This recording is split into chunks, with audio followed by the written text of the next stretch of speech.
This week on Dance of Joy, we talk about Revolutionary War heroes, emergency harmonicas, and bears with guns. All that and more as we watch Season 4, Episode 17 of our favorite 80s hit sitcom, Perfect Strangers.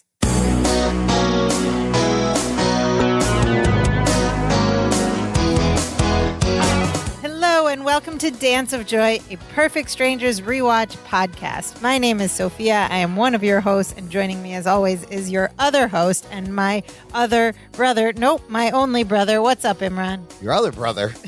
Where's the other one? Why isn't he doing this show? He's our intern, the other brother. I'm good. The other brother is getting us coffee. Yes, he's out getting Starbucks. I'm good. I'm fairly excited. I just had a big scoop dropped in my lap.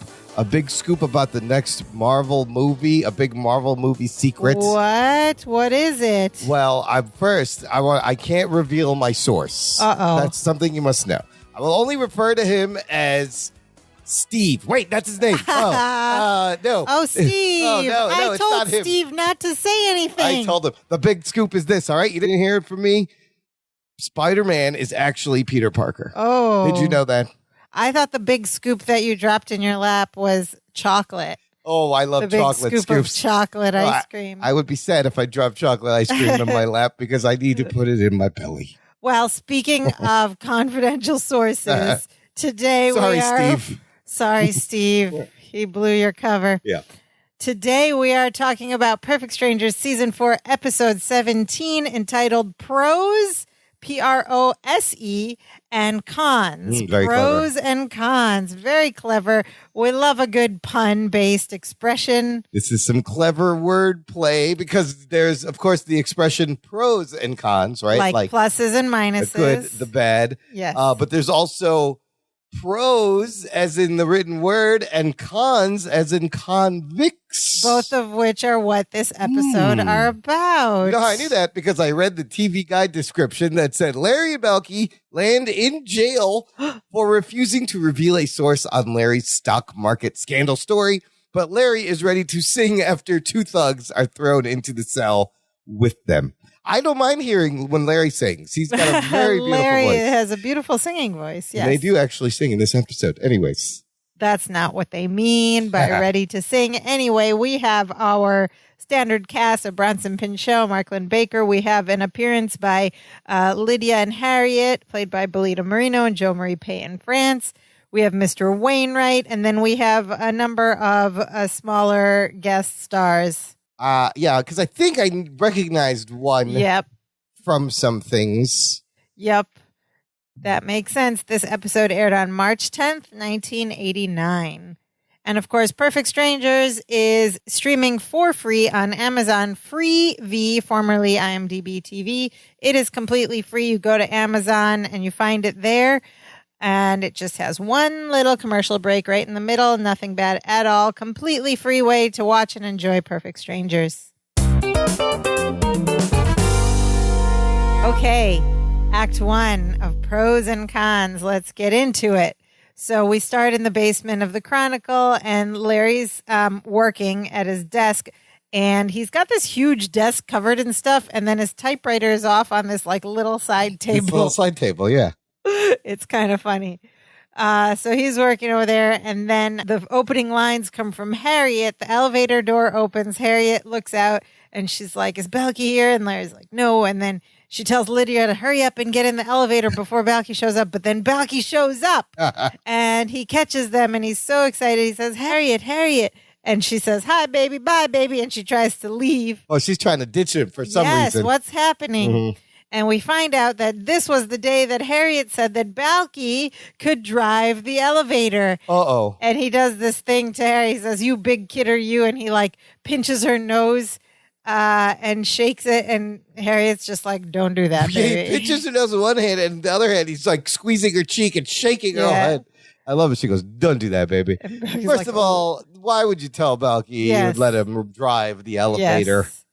Yes, and I feel like we've heard this before, and in fact we have, because there was another episode that sort of started this way but didn't really go through it, and in fact this little elevator bit was originally written for that episode, which was the Games People Play episode. That's right. Earlier this season. Oh, that makes sense. So then they just cut it from there, paste it into this one. But Belky's really excited, right? He gets into the elevator. He goes, "Oh, I've been practicing at home in my closet." That's so funny. He goes, "Don't worry, I remember everything you teach me." And then Larry's like, "Balky, make sure you don't accelerate too fast." And Balky goes, "Well, of course I won't. Don't be ridiculous." And then you see the doors close. And as the doors close, you hear Balky go, "What does accelerate mean?" And then the doors close and there's a little like floor meter on top of the elevator with this arrow that tells you what floor it is. And we see it go very quickly from basement to 7. But 7 floors, and you hear them scream inside. Yeah, you hear them like, scream "Ah!" like they're on a roller coaster or something.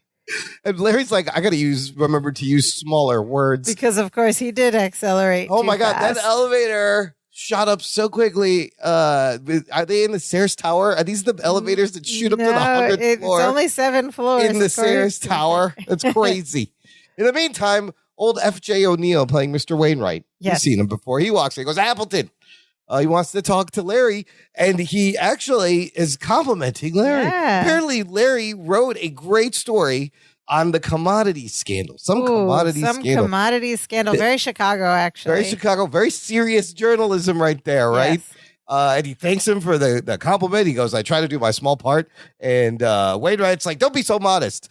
He's like, "You should try to be a little more assertive." And Larry goes, "Well, how about an office on the same floor with the other investigative reporters?" And Wainwright goes, "I was saying assertive, not pushy." Oh, He gets mad at boy. him. Wainwright still treating him like a basement dweller, Larry took a shot, though. even though he gave him a compliment. And then Wainwright says, "Well, where did you find that informant? What was it you called him?" And Larry says they called him Sore Throat. Okay, that's funny. We'll find out why in a It's second. very funny. But he says actually Balky came up with a name and Balky was the one who found him. That's why Balky's name is on the article. So Balky too. got a byline. He got like a co-byline. So yeah. it said written by Larry Appleton with help from Balky. Or like there's And- often like someone else contributed research or whatever. Okay, yeah. contributing research. Oh, that's cool. That's like Yeah. Balky's first published story with his name on it. Yeah. Okay, let's talk about Sore Throat. is so funny.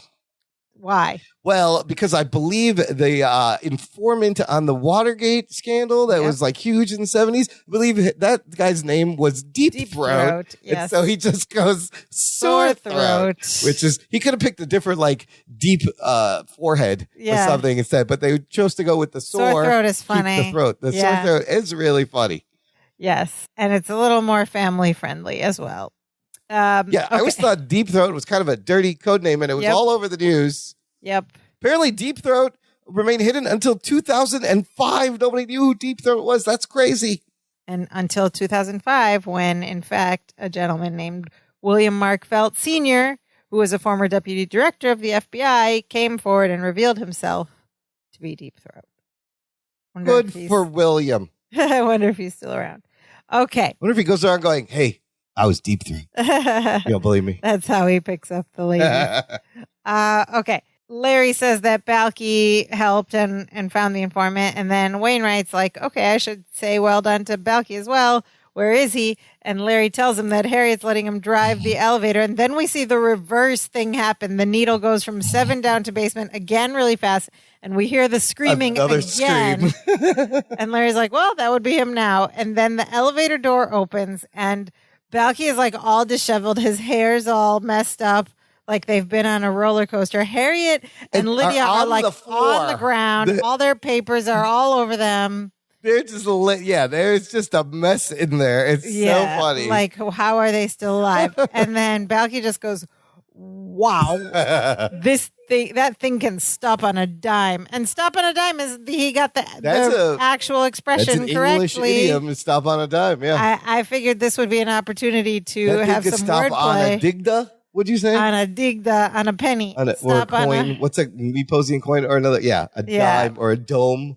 I don't know what you think. Yeah. Anyway, some kind of opportunity there, but they left it. They had him say the correct saying, and he tells Harriet that he wants to try it again. To go again, and Harriet from the ground holds up her hand. She's like, "Why don't you take a breather, baby, while I try to find my contacts?" That's funny. all that. And then Lydia, who's like on her knees, looks down and screams, "My God, I'm shorter!" Oh my gosh! She's all discombobulated. So Balky kind of like in a daze, like waddles out of the elevator into the basement, and he sees that Larry tells him that Mr. Wainwright has come to see them. He, of course, goes, "Mr. Wainwright," and he grabs his face. He grabs his face because he's like all in a daze to see. And then he does hug him, of course, because he has to hug the publisher, Mr. Wainwright. Wainwright says, I just came by to tell you what an asset you've been to Appleton. And Balky says, well, I'm sorry. I didn't realize I'd made an asset of myself. He's instantly... Classic asset joke. Oh, my God. The asset joke's great because he's instantly just like, he's like all mad all of a sudden. And he keeps trying, and Larry tries to cut in and explain, but Balky keeps going, I know I've made a few mistakes in my time, but I don't think that's any reason for name calling. And Mr. Wainwright just looks appalled. He looks like counter offended. Larry goes, he's still learning the language. Oh my gosh. And Wainwright goes, obviously. So mean. But also it's been like a few years. But yeah, English is hard to learn. So that makes sense. He could still be learning language. Yeah, nobody's used the word asset in front of him. Yeah. And so Wainwright just continues. He's like, keep up the good work, Appleton. You got a great future as a reporter. Shakes his hand. That's so nice. Walks away. And Larry's like, wasn't that nice, Mr. Wainwright, to come down here? And then the bounty just goes, well, to be honest with you, I'm still smarting from that asset remark. He knows the phrase smarting, though. And then Larry says, no, Balky, asset is a good thing. A good thing. He was paying you a compliment. And Balky says, oh, I wish I could have understood it so I would have enjoyed the moment better. He missed the compliment. He missed the whole thing. Just then, a random dude walks in from the garage, right? Yes. And he sees Larry in and a trench Balky coat. in a trench coat. And he just walks up to them and he's like, where can I find? And he looks at the piece of paper he's holding in his hand. Larry Appleton and Balky Bartogabus. And then Larry and Balky go, I'm Larry. Proudly I'm Balky. Introduce themselves. The guy's like, I saw your names on that commodity scandal story. Nice work. And Balky's like, we're already celebrities. He's all proud that this guy's looking for him.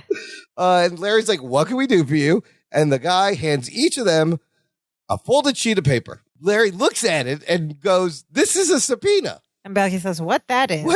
And the guy goes, you're to appear in court tomorrow before Judge Gideon and reveal everything you know about the commodity scandal. And Balky gets even prouder. He says, cousin, you're right. We are celebrities. People want us to start making personal appearances.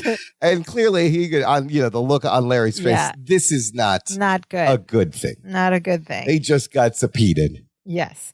Which happens, I suppose. You got to get served in person, right? They got to physically hand you the paper. I guess so. If television has taught me anything, that's how it works. Yes. I have not been subpoenaed or sued ever. Knock on wood. Knock on wood. Okay, so we cut to the next scene, and it's later that evening in their apartment, and they are preparing for this court appearance in front of Judge Gideon, and they're on the couch, and in front of them are just like stacks of papers, binders, all this stuff. They're like drilling and practicing. And Balky says, okay, cousin, what if the judge asks you, how was the inside information pass? And Larry's ready. He's like, okay, all right. He grabs some papers from an envelope and he starts to explain, Your Honor, each commodity was given a code name. If I can give an example, pork bellies were called porky pigs. I can elaborate if you'd like. And Balky cuts him off. He says, no, that's good. And he goes, wow, you really have these facts at your fingernails. Okay, see here, he got so close. Yeah, he got so close. He means at your fingertips. But fingernails make sense because it's even further. They're even further than your fingertips. That's a good point. And Larry says, well, he has to be very prepared because he is representing the Chronicle in classic Larry in what could be the trial of the decade. This is going to be the biggest trial ever. The biggest thing ever. It's the commodity scandal of this old newspaper. And he says he has a responsibility to have all his facts in order. And he says, besides, we could be on television. Oh. And Balky says, okay, well, that means they're going to have to dress for the camera. And he says, that means nothing too busy, no stripes. And I would recommend you don't wear yellow because it makes you look very pale, kind of like that guy in Poltergeist 2.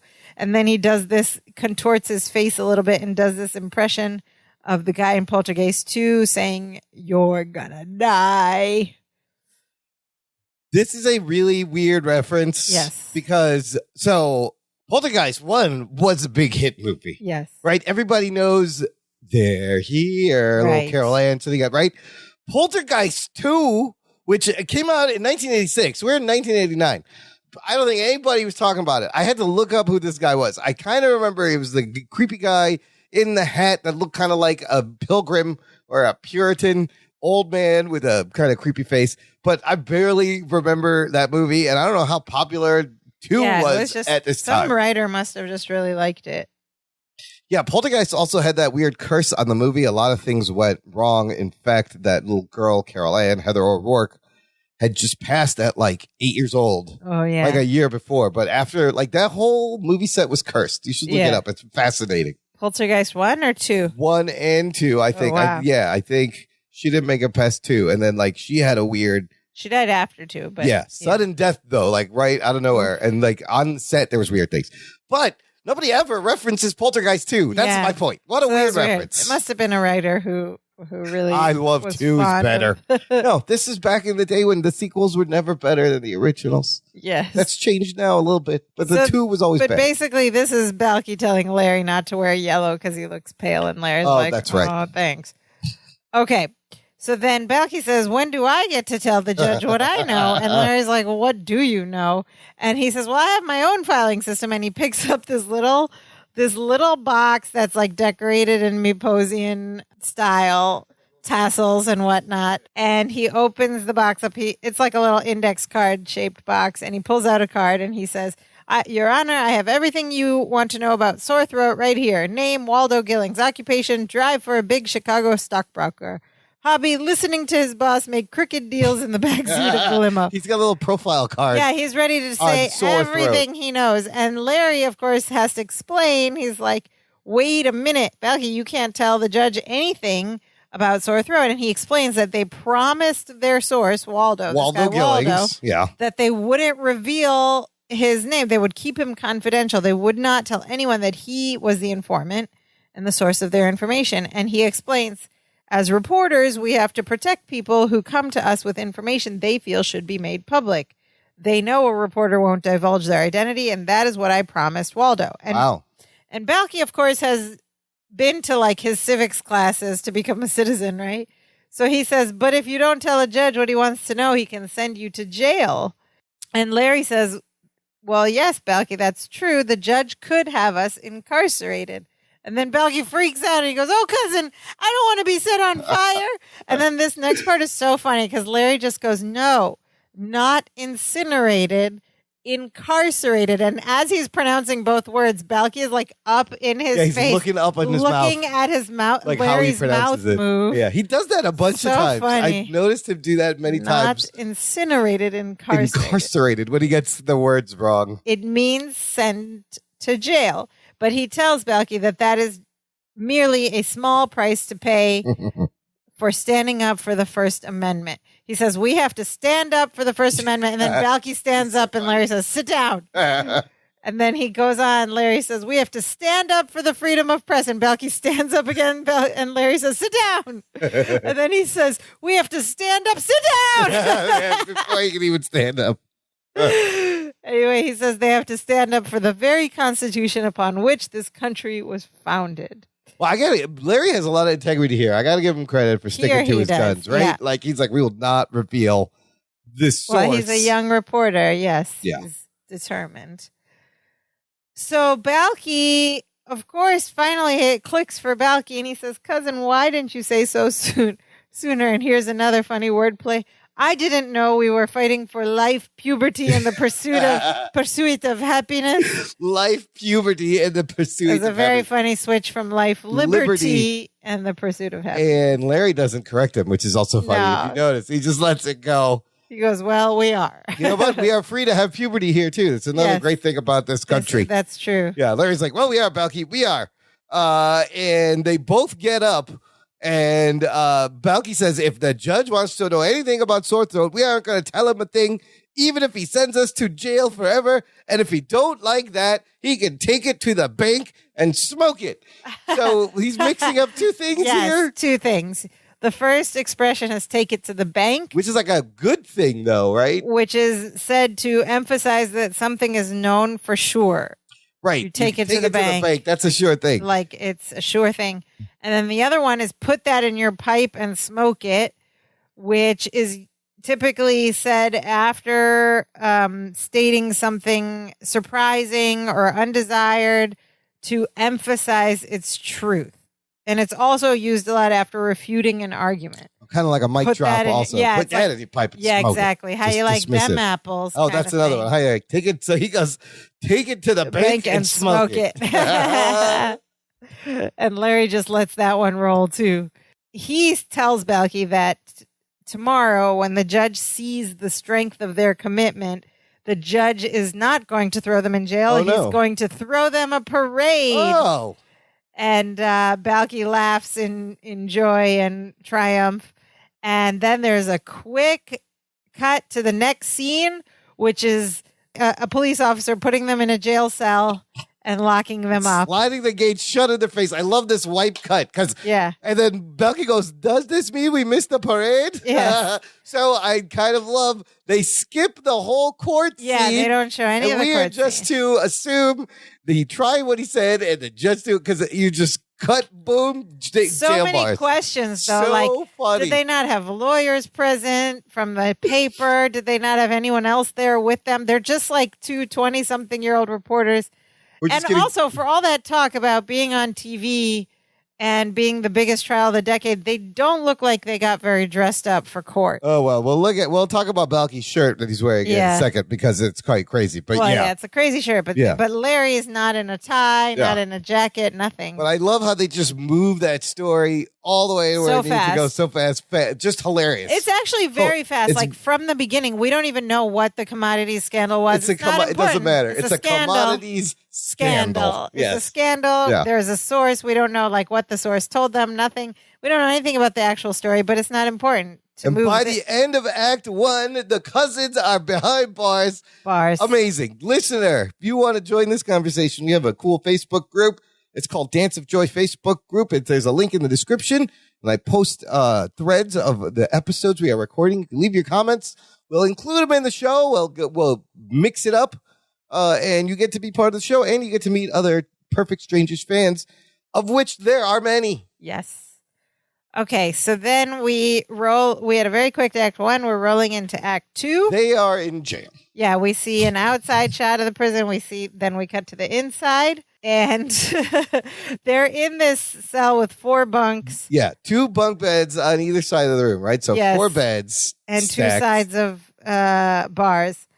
And Larry, we see a close-up of Larry. He's making a tally on the wall as if he's counting days. You know how they do. You do the 4 vertical, and then he does the across. 5th across, right? And he goes, 5 big ones, Belky. We've been in stir for 5 hours. He's counting down the hours. Oh, you're going to run out of wall space, Larry Appleton. That's so funny because you're like, whoa, it's been 5 days already? 5 hours. He's counting all the hours. How does he even know when an hour passes? Don't they take his watch away? Did they take his watch? I don't know. And Belky's there, and he's like leaning on the top bunk, right, with his arms, his elbows up, and he's like, well, cousin, you did tell Judge Gideon that we'd stay here until hell warms over. I don't even understand. Of course, freezes he means over. to say hell freezes over. But if it just gets a little bit warm. Hell is warm to begin with. You know, global warming and everything. I bet hell has gotten warmer. But can we just mention this shirt that he's wearing? It's quite distracting. I was staring at it this whole scene. It's black. With but like embroidered animals. It's another story shirt. Oh, it is a story. There's like a dude riding a horse. There's like animals in the air. I think there's a house on there. Yes. I'm like, this shirt is amazing. It's amazing. And it's all like pastel, bright colors. There's butterflies, things flying. Yeah. There's a tree. There's a bird. There's like rain. I don't know what's going on. That's definitely a story shirt. And that's Belky's courtroom wear. While Larry just has a solid blue shirt on. And Larry says, can you believe that, Judge? He thought he could break me by throwing me in this hole. And Belky says, yeah, this cell isn't so bad. It's not as bad as the one I was in on Mepos. What? And Larry misses it for a minute. He starts talking about the judge, and then he's like, wait, you were in jail? what for? And Balky says, kidnapping. Oh my God. He says, I was accused of a 5. And Larry's in shock. He's like, what? You were arrested for kidnapping? He's like, I can't believe I didn't know this about. Like, you could see it in his face. And Balky says he was accused of a 506, stealing a baby goat. And he's talking like he's an old, felon, an old ex-con. He's like, I was accused of a 506, stealing a baby goat. And then Larry goes, kidnapping. Yes. But then Balky grabs him. He's like, but it was all a mistake, I tell you. He's just suddenly like this grizzled ex-con. Yeah. He goes, the baby goat had got a rotten home life and used to like me, hanging around me. I gave him a lot of positive ego reinforcement. So he made this baby goat feel good. Larry's like, so you've been behind bars before? And Balky's like, no. On Meepos, the cells don't have bars. And then, of course, bars? Here's a little opportunity to learn something more about Meepos. On Meepos, when they put you in jail, they make you stand in front of the courthouse and they draw a circle around you. And Larry's just standing there. He goes, what keeps you from escaping? And just like that, Balky goes, it's against the law. So they're just going to stand there on their own. Oh my gosh, merit. So bizarre. It's against the law. Just then the prison guard, we see a prison guard walk down and he has 2 blankets. He opens the cell door. He gives them the blankets. And Larry's like, thanks, but I don't think we'll be needing them. He's all confident. He's like, we'll be getting out of here soon. And then the prison guard is like, I wouldn't get my hopes up. The last reporter Judge Gideon put in jail for not revealing his source is still in here. And that was 3 years ago. He's been there for 3 years. And then the guard leaves and Larry's stuck on 3 years. And now he's freaked out. He's freaking out. He says, I don't think I can do 3 years. Balky says, yes, you can. There's a lot of strength in that compact little body. And Larry starts spinning out about what this means. He's like, this could be our whole world, this cold, damp cell. No sunshine, no fresh air, no place to plug in my water pick. Larry's water pick. Very meticulous about his dental hygiene. And he spins out. He sees this whole future, 3 years in the cell, and he runs to the cell door and he grabs the bars. He says, I'll talk. And he sticks his head all the way through on one side. Like in this particular part of the bars are far apart. And he sticks his head all the way through. He says, I'll talk. And then Balky runs up behind him and like sticks his head through the other side of the bar and like covers Larry's mouth. It's very funny. And he tells him to calm down. He covers his mouth. He's like, Larry calm down. caved right away, by the way. He's done. And he's like holding his mouth shut. He's like, you going to be calm? And Larry's like, And he lets go. And Larry, they're just like both. And then Balky puts his head through another set of bars. So he can talk to him on the other side of the bars. And Larry gets all whiny. Balky, I'm not going to make it. And then Balky reminds him what he said before. He said that they were in there because they are protecting Waldo and the Constitution and the freedom of the press. Yep. And Larry's like, I say a lot of things. Who am I kidding? And Balky goes, me mostly. And I love that. I love that little throwaway. But now Larry has lost all confidence in himself, in his job, and he's become very whiny. And he goes, I don't have what it takes to become a reporter. He goes, it's too hard. I don't have the strength to defend the Constitution. And they go and they stand by the bunk bed. And there's a little bit of, yes, you do. No, I don't. Yes, you do. No, I don't. Yes, you do. Balky says that's not true. That's not true. And he goes, yes, it is. No, it isn't. They go back and forth. And he's just like, I don't have the strength to stand up for anything. And Balky's like, well, sit down. And then they both sit on the bottom bunk where they have walked over to. Sync. Larry's like, I can do that. But boy, is he whiny and he has no self-esteem right now at all. And here comes Balky with his pep talk to try to talk some sense into Cousin Larry. He says, people like you have always defended the Constitution. Who do you think Nathan Hale was? Paul Revere, John Paul Jones, and Ringo. That's a good one. And we'll get to these names in a minute. But Balky continues, they were just regular people like you until they were called upon to do something heroic like defend the Constitution. And they had it tough because they didn't even have a constitution yet. So funny.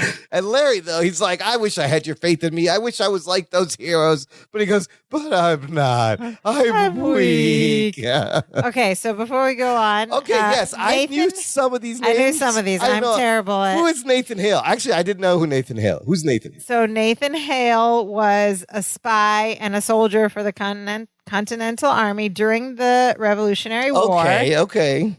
And he gathered a lot of intelligence in New York City, but he was captured by the British and killed. So that was during the Revolutionary War. Revolutionary War. These were all Revolutionary War people. Oh, that's right. Paul Revere, of course. The British are coming. The Sons of Liberty. Yes. Also very pivotal in the American Revolution. Yes. And then John Paul Jones, I didn't know this name, but he was an American naval hero also during the Revolution. And he was known for his victory over British ships of war off the east coast of England. Oh, I think I've heard the name John Paul Jones, but I love how it's John Paul Jones and Ringo. He's very close. You just changed the Jones for the George. John Paul, George, and Ringo. He's talking about the Beatles. Fab Four. Very educational. Yes. I mean, I feel like we should have known these revolutionary heroes. Yes, but Balky has just learned American history. That's true. He just went through school. So he says to Larry, cousin, draw upon the strength of your forefathers. And Larry, for 1 second, takes in a deep breath and like puffs out his chest. Then he like folds again into himself. He says, I can't. And Balky's like, continues to try. And what he does next is start singing very calmly and peacefully. Song alert. Yes, America the Beautiful. So he starts by saying, oh, beautiful for spacious skies. And he sings it in his Balky accent. Between each line of the song, Larry starts this like monologue, soliloquy thing. Because the song inspires him, yes. And so he says, oh, beautiful for amber waves of grain. And Larry goes, maybe I should stop thinking about it. For purply mountains' majesty, I should think of those who've gone before. Above the fruited plains, and those who will come after, and those who never made it this far. And then they both stand, and Larry joins him. Oh, this is so great. In the chorus, they go, America, and then they get quiet for the second, America. That's right. And then they get loud again. God shed his grace on thee. And then over the next few lines, they walk forward from the bunks to the cell bars and they climb up with every line they sing up high. They climb the cell bars from the ground. Sea to shining sea line. Every line, they step up higher and higher. On the bars, right? Like on from the bars. Ground. So they're off the ground, hanging off the bars, and they end in the big finality, sea to shining sea. And they're like they both lean away from each other. It's a nice little choreography. And then they're still up high on the bars, holding onto the bars. And Larry says, Balky, I can do the hard time. And then they both like dip a little and jump all the way down in unison at the same time, back to the ground. Very nice physical choreography. Haven't they sung this song before? They have, in fact. They have done this duet before in season 1 episode that was called Baby, You Can Drive My Car. Yes. Larry started it in that episode. It's reversed in that one. Larry uses to get Balky the confidence to get his driver's license. That's right. That's right. I remember and that. That's both times, though, they do the loud America, then the soft America. That's their way of doing it. That's so great. Both times, Balky says purpley and fruit. I mean, it's a beautiful song, and when they harmonize together, it's always good. So anytime they get, I don't care, you sang it before, fine. Anytime you get to see them sing together, it's kind of nice that they switched roles. Yes, Balky learned it from Larry and used it to help Larry. It was very sweet. Yeah. Okay, so that was our physical comedy and musical number. And the musical number. This song episode has a musical number. And just then the guard comes down, just as they're feeling like confident, able to do this time in jail. The guard comes down the hallway again. This time he's got with him these 2 big, beefy-looking, mean-looking dudes. Just aggressive, like bulky dudes. And it's two men that he's putting in the cell with Balky and Larry. And he says, I got a couple playmates for you guys. And they walk in and Larry sees these two guys and he goes, oh my Lord. That's a great oh my Lord. And the guard puts them in and shuts the door. And the second one takes a little time getting through and the guard pushes him a little bit. And he goes, hey, you push me again, you're a dead man. And the other one goes, don't hit him, Dutch. It'll make your hand swell up again. His name's Dutch. So these guys are like bruisers, just like bullies, big dudes. Scary looking dudes. Balky, of course, welcomes them warmly and introduces them himself and cousin Larry enthusiastically. And he says, and now that we have 4, maybe later we can play password. And the guy just gets right in his face, the big guy, and he goes, scram. Balky's like, oh, that's a tough one. Cousin, we're going to have to practice. These guys are good. Okay, so Password. I remember the game show Password on TV. It was a game show. It was actually an earlier era game show, like from the 60s. Oh, yeah. But there were many revivals that kept coming back. So the one that's relevant to why these guys would know it or mention it in this episode was from 1984 to 1989. There was a version of it that came back called Super Password. Oh, I remember Super And Password. then later in the early noughts was $1 Million Password.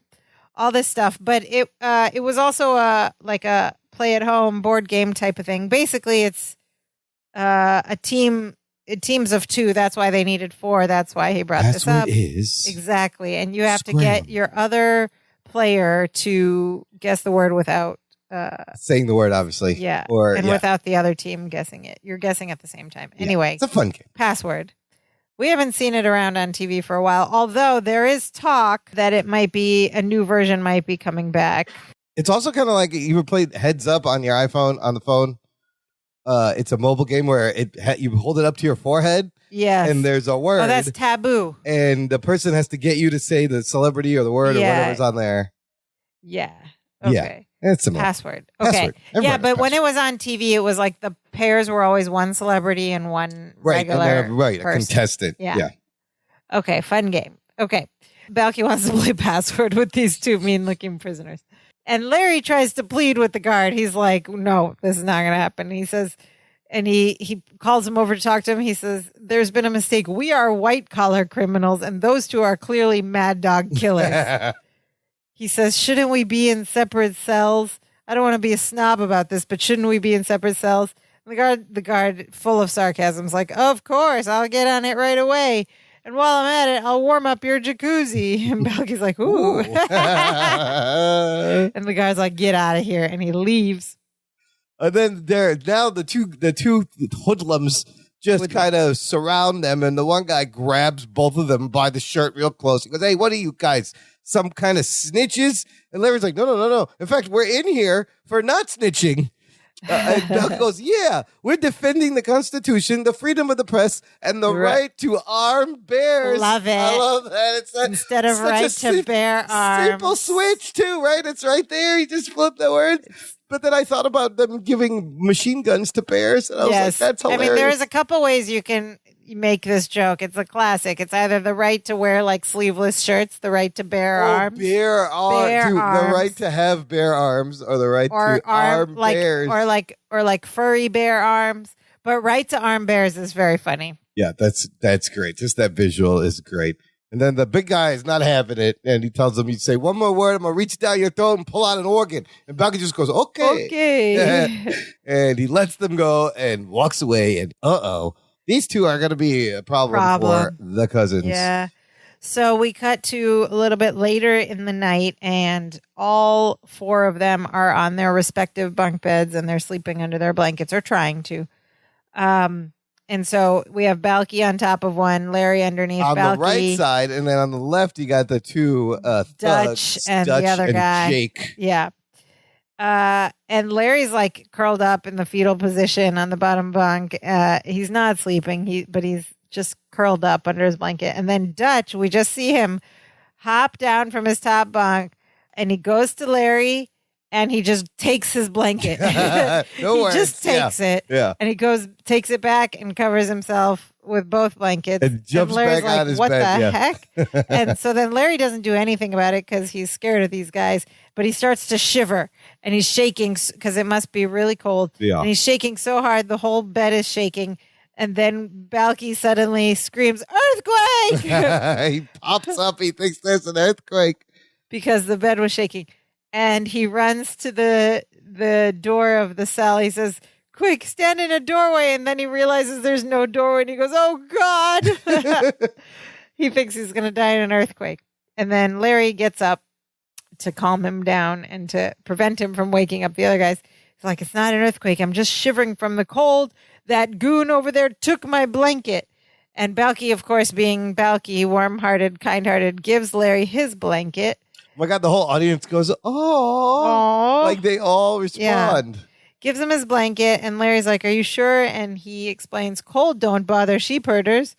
Cold and rain, now that bothers us." And he says, "Do you ever smell a sheep after it's been out in the rain a couple days?"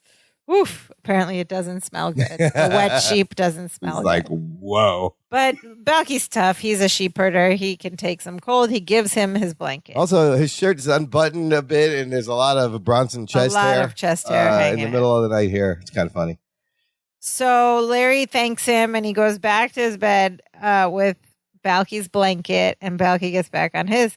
And then the other goon from the bottom, gets up, this is walks over to Larry, and takes his blanket. Takes that blanket he just got from Balky. So now the goons each have two blankets, and Balky and Larry have no blankets.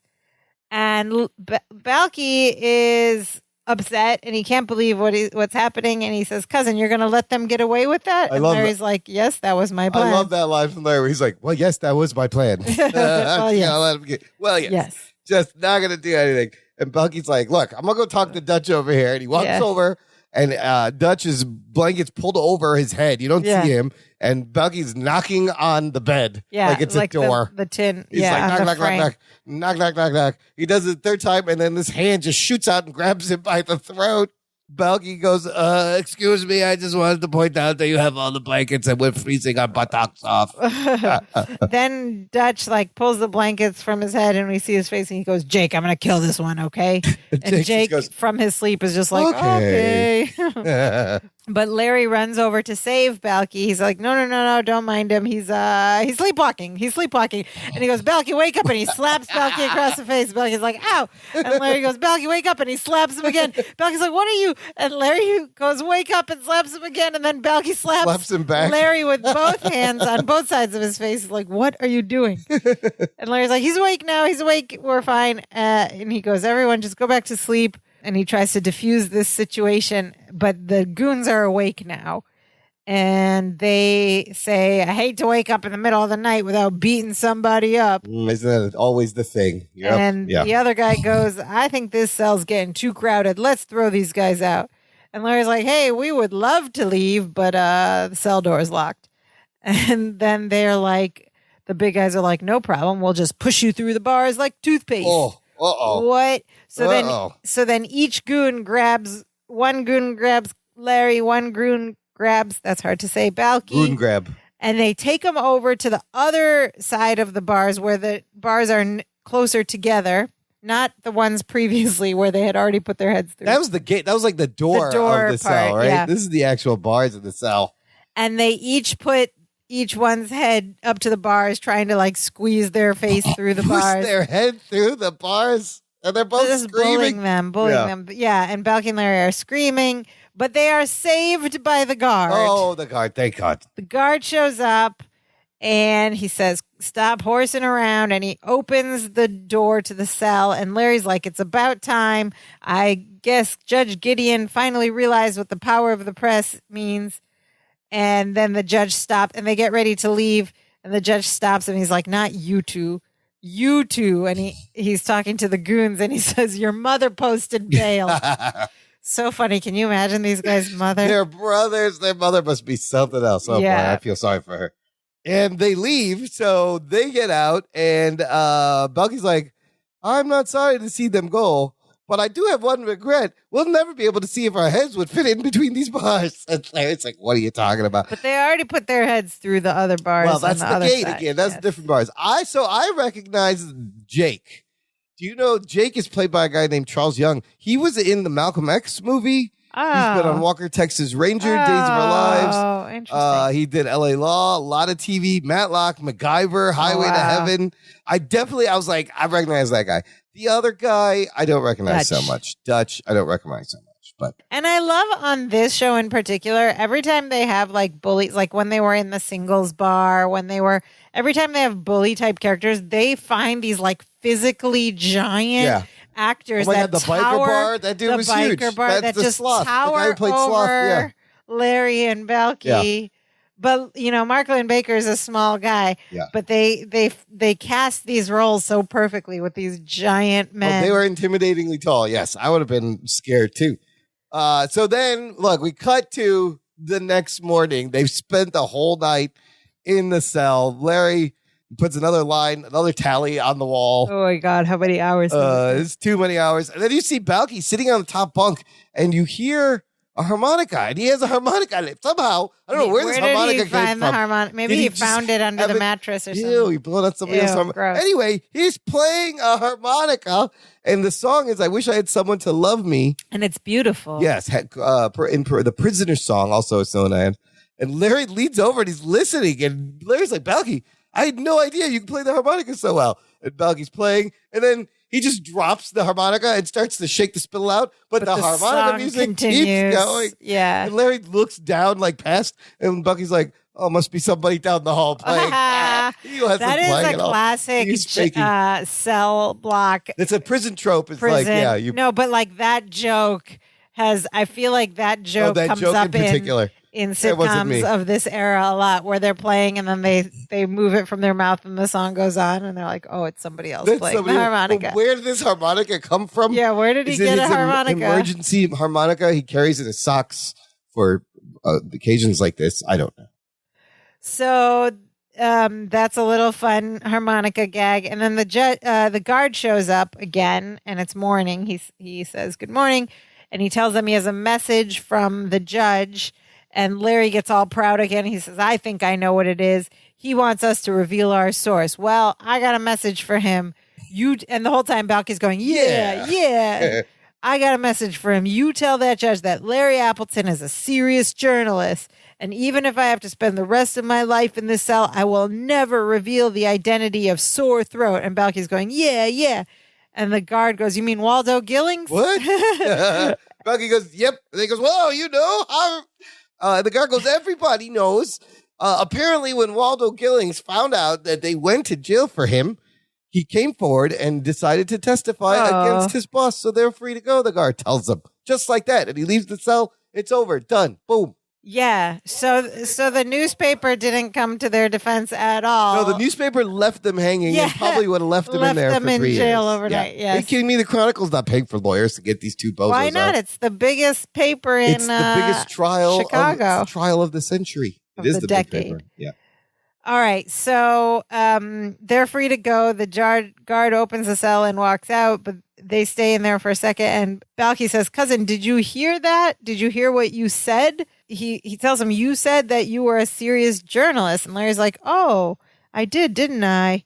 And Balky says, yes, and you're right. You do have what it takes to make a great journalist. I think there's no like official lesson time again in this episode, but this I think is probably the lesson. Sounds like a lesson for Larry, yes. Larry, you are a good journalist.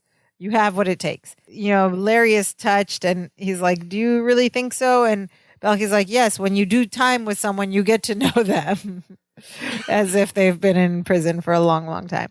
So they talk about how they make a great team. Larry says he couldn't have done it without Balky. And they get all proud again. They're like, we make a great team. Yeah, we do. We showed them how we can take any time they can dish out. We can stay here forever if we have to. And then the guard from up the hall is like, are you guys coming or you want to stay here? And then there's a beat and then they both run out of the cell and down the hall and we roll credits. No lesson time, just that Larry has to... He's got to believe in himself. Yeah. Because he is a good journalist. And listener, if you believe in yourself, you definitely want to deck yourself out in some Dance of Joy podcast swag. Visit our TeePublic shop. You put a lovely T-shirt on. You do not have to keep the source confidential. No, you can tell everybody. Your friends. Tell everybody where you heard this from, right here. danceofjoypod.com/shop. This is, yes, it's available for the public. No sore throat here. No sore throat. Check it out. There's some good, look, we got some singing. Yes. We got a quick plot, quick pacing. Very quick pacing. We have some good wordplay. Some good wordplay. Some missed wordplay. Yeah. A little bit of physical comedy. Great musical duet and little bit of physical. Hits all the notes. I don't know. I thought it was okay. It was okay. It was entertaining. Yeah. Some unanswered questions, some loopholes, but like, where did the harmonica come from? Where were their lawyers? Why weren't they dressed up for court? There's many questions. All these questions. But I think, we get to see Larry's integrity here and the fact that he can. He struggled with his integrity, but he did cave right away, didn't he? In the end, it came back. But he was about to talk. Balky talked him back into having integrity. Balky to the rescue. Balky to the rescue yet again as Larry caves and becomes whiny, low self-esteem Larry Appleton. I thought it was an okay episode. Yeah, a lot of good back and forth. Yeah. What did our listeners think, sister? And we learned a little bit about Mepos. Oh, we did learn something about Mepos. That's very important. Yes, stand in the circle until we tell you can leave. Our listeners had some things to say. We have cousin John Adama with his very wonderful insights. As always, John writes, I like that Larry has an enormous desk, but still has to put his typewriter on that little end table. I think that table had wheels, so that's the shared typewriter. It's a shared typewriter. Imagine that. You don't even have your own. If somebody else needs it, you got to wheel it over to them. Yeah, that's a good point. John also takes note that the process server is the same actor who manages the store where Jerry tries to return a jacket out of spite on Seinfeld. Oh, the spite jacket. Yes. That was Zach Pfeiffer is his name. Yes. Oh, that's a good call. John also writes, there's no way a major newspaper would not have a legal department to help Larry out, as we've noted. And also, Balky's language skills have really receded this episode. This is also... Goes back and forth, yeah. Yeah, this was about... When I was rewatching all of these a while back, this was about the time where I started to think, they really manipulate Balky's character traits based on what they need in the episode. And he goes... on this big spectrum. Sometimes he's very profound, he's very assimilated, and he's dealing out the messages. And other times he reverts to being this bumbling foreigner that doesn't know anything. What that is. And it starts to become at times, it's really funny and we enjoy it and we laugh, but at times it starts to become not believable because you're like, come on. Last episode, he knew all this sophisticated stuff, and now he doesn't know this one word or this game that he's never seen before or whatever. So anyway, this will be a common thought that I will have throughout the next couple seasons. Because they start to manipulate it in sometimes it's very believable and sometimes you're like, wait a minute. Maybe it ebbs and tides with the phases of the moon. Maybe Mercury is in retrograde. Maybe Mercury is in retrograde. It's the stars. That's what I'm going to choose to believe. Okay. And finally, cousin John with his sort of wrap up of the episode writes, for me, this was good, not great. It's interesting that the lesson is about Larry's self-esteem and they're only bailed out by their source abandoning anonymity. Feels like there's a lost opportunity for a better lesson or more jailhouse shenanigans. Yeah, I get where he's coming from. He's right. But, there's only so much time. But it is funny that the only reason they get out is because the guy came. Because if the guy didn't... he was like, screw those guys. I'm leaving. They would have been in there for 3 years. Deep throat. People didn't know who he was for 70, 30 years. Exactly. 40 years. Don't be ridiculous, said one time. Of course I have. Don't be ridiculous. And we weren't even in the apartment at all. We were a little bit. We were? Yeah, when they were practicing. Oh, that's right. That's right. They could have had Dimitri back there. We had no Dimitri appearances. We haven't seen Dimitri for several episodes. Is he done? Is he going to come back? I hope so. We'll see. I hope Dimitri comes back. Maybe the intern whose job it was to dress Dimitri was on vacation or got fired or something. Okay, now it's time for the segment of our show that we call Perfect Strangers Today or PS Today, in which we discuss could this episode still stand if it were remade today? If this story were redone today, what things would be different? What things would change? I don't know how to answer this week because I've not been in jail. Neither have I. I've ever been incarcerated or taken a subpoenaed tour. Yeah. At court. I mean, I've done jury duty a couple of times. That's about as close as I got to it. But so I imagine all of this would still hold up. Do writers still have confidential sources? Right? Yeah, but the broader question in 2022 with all of our media and resources, is confidentiality a thing Absolutely still? not. Is Not it at all. possible to keep anything confidential? So this is what it made me think of, right? I like following the entertainment news for like the new superhero movie. Like the joke I made at the beginning, the big scoops where like the Marvel universe is going, and every movie, and it was never like this. Every movie that's spoiler central. Like you can't go on the internet at all if you don't want to know nothing about the movie because there's rumors, there's leaks, things come out, scripts it's insane. I don't know how you keep, and Marvel and like Star Wars, to their credit, have managed to keep some things quiet. Like Baby Yoda, nobody knew that was going to happen. I was like, how did this not leak out? And that was huge. Some things are. Yeah, I mean, celebrities still keep their personal lives secret to some extent, those who really want to. But people love like spoilers now, kind of. You search out spoilers. But I think in media, it's probably still respected as a thing. But there are leaks. We just had a Supreme Court leak. There are leaks all the time. Snowden, I think I like Snowden. That's kind of a similar thing, right? Yeah. But I think on its base, like the premise of this show and the story would still hold up. There wasn't really anything outdated. You still probably get thrown in jail if you go up against the judge and don't reveal your source, and that I feel like that still happens.